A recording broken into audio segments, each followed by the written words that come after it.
Bonjour et bienvenue sur ce 24e Vlogtober. Vous êtes sur la chaîne Mystis Ephemeræ. Mystis Ephemeræ, c'est ma chaîne, moi c'est Pauline et je vous retrouve tous les jours du mois d'octobre pour le Vlogtober spécial runes et art divinatoire. Et oui, ah si, je regardais que ça enregistrait bien. Comme chaque jour, nous allons regarder l'almanach de la sorcière, puis étudier une rune et enfin lire tirer une carte d'oracle. Et comme je suis très feignante aujourd'hui, on va encore être sur les animaux. Désolée.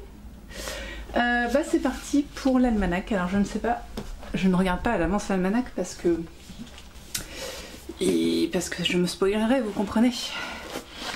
On est le 24. Le 24, c'est la Saint-Feuillenne. Ce saint aide à la guérison des maux de tête et d'oreilles. Mais qui invoque un saint parce qu'il a mal aux oreilles? Le génie du jour, c'est Citaël. C'est un génie qui représente l'espérance de toutes les créatures et protège contre l'adversité. Aujourd'hui, les parfums sont le citron, le piment et l'œillet. Et la recette du jour sert à avoir un jardin fertile. Ou à contrer les douleurs menstruelles, excusez-moi. Et alors pour contrer les douleurs menstruelles, ceux qui ont des douleurs, il faut se faire un cataplasme de couillon de renard sur les seins. J'ai d'énormes doutes sur l'efficacité de ce truc.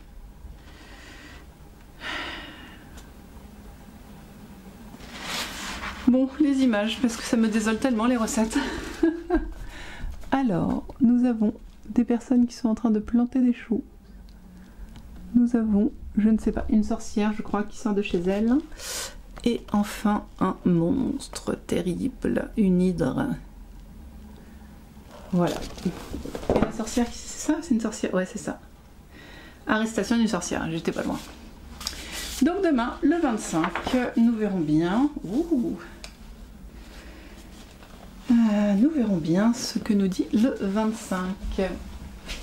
Je suis toujours autant à la rue, c'est-à-dire que j'ai fait la rune tout à l'heure.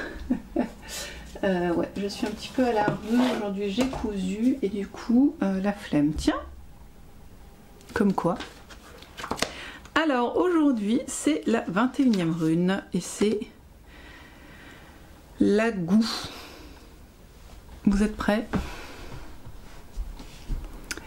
Alors, du coup, la goût. Son sigle. Allez, non mais fais pas la tête, hein, voilà. La goût, c'est cette espèce de L-I, 1, comme vous voulez. Son nom. Bon, la carte, vous la voyez, 21e rune, et c'est le L. Alors, qu'est-ce qu'on voit? On voit un poireau, une chute d'eau, et ça fait presque des, vous savez, des...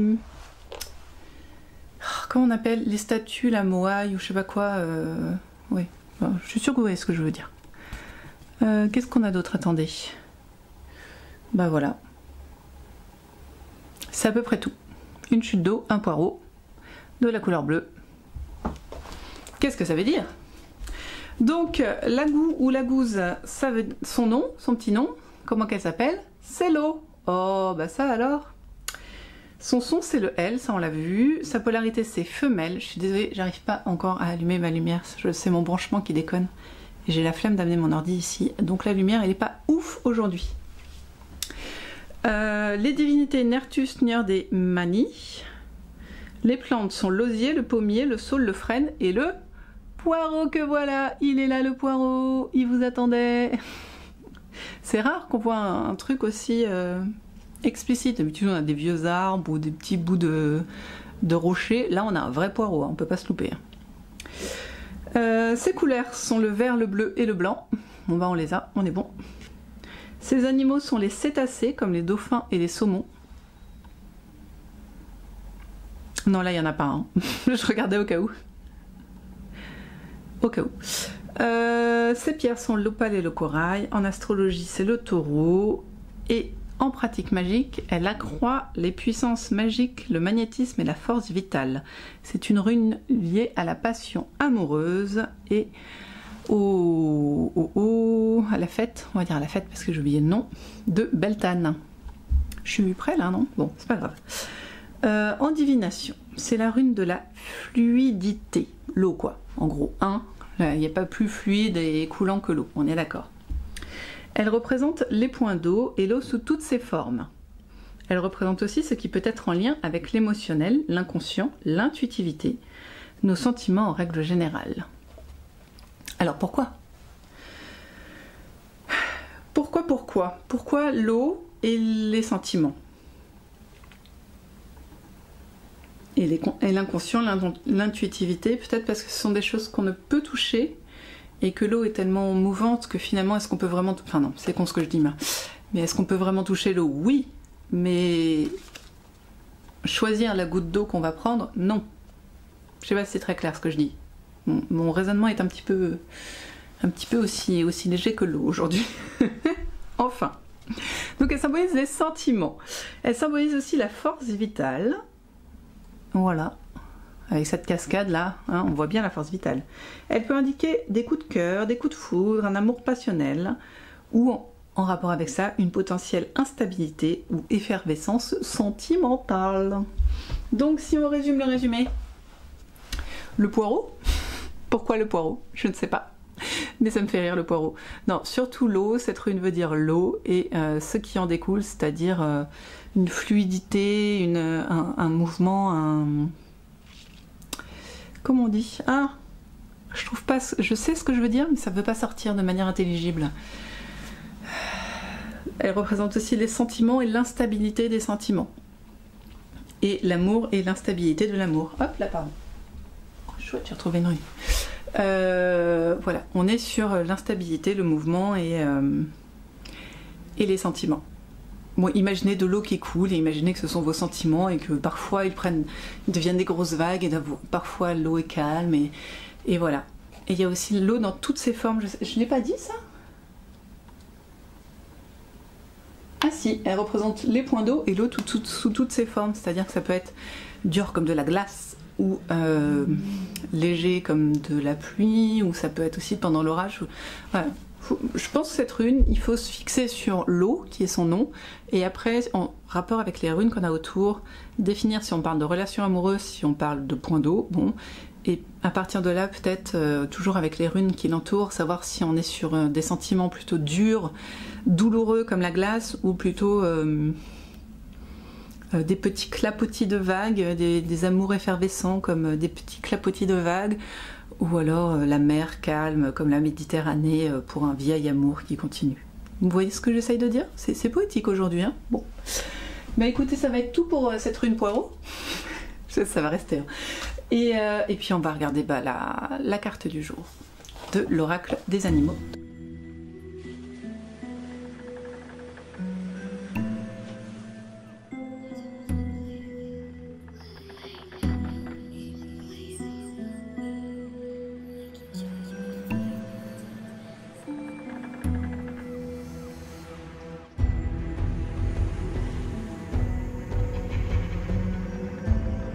Cet épisode va être court, le corbeau que nous avons déjà vu, même si j'ai déjà oublié ce qu'il était censé représenter. Je crois que c'est un animal intelligent et moi j'avais défini un petit peu de mauvais augure, mais comme il a l'air très sympa, ah voilà, l'animal bavard qui fait la civilisation. L'union fait la force et la parole fait la civilisation. On avait tous trouvé qu'il était dans une position assez chelou. Type, franchement, on voit pas sa tête, on a l'impression qu'il est mort. Hein, là, c'est clairement un animal mort. Là, c'est clairement un animal en pleine forme. Serait-ce une dualité ? La vie à mort, le corbeau. Annonciateur de mauvaises nouvelles, mais très bavard. Donc, à vous de choisir ce qu'il préfère. Communication. Voilà, bon en vrai on l'a déjà vu, je sais pas ce qu'il représente aujourd'hui, donc bah écoute, on va s'arrêter là, hein, parce que ça va être un épisode très très court, mais bon, c'est pas grave, hein, je vous saoulerai un petit peu moins aujourd'hui. Voilà, et bah écoutez, on va se retrouver demain pour une nouvelle rune. Il ne nous reste plus que 8 jours de Vlogtober, le 31 étant lundi prochain. Et je voulais vous dire un autre truc, et il nous reste encore... C'est la 21e rune, on a dit 4 runes à voir. Parce qu'il y a 24 runes plus une bonus. Ne me demandez pas pourquoi. Donc voilà, c'est tout pour aujourd'hui. J'espère que la rune poireau vous aura plu. Et puis bah voilà, c'était le corbeau, le retour du corbeau. Ça arrive parfois quand on utilise le même oracle de retomber sur les mêmes cartes. Et peut-être qu'elle vous inspire autre chose aujourd'hui. Moi, elle m'inspire rien parce que je suis trop fatiguée. Voilà. Et voilà, changement dans les habitudes, les enfants sont là et j'aime pas ça quand ça change les habitudes. Donc on se retrouve nous demain pour le 25e Vlogtober. Oui, nous serons le 25.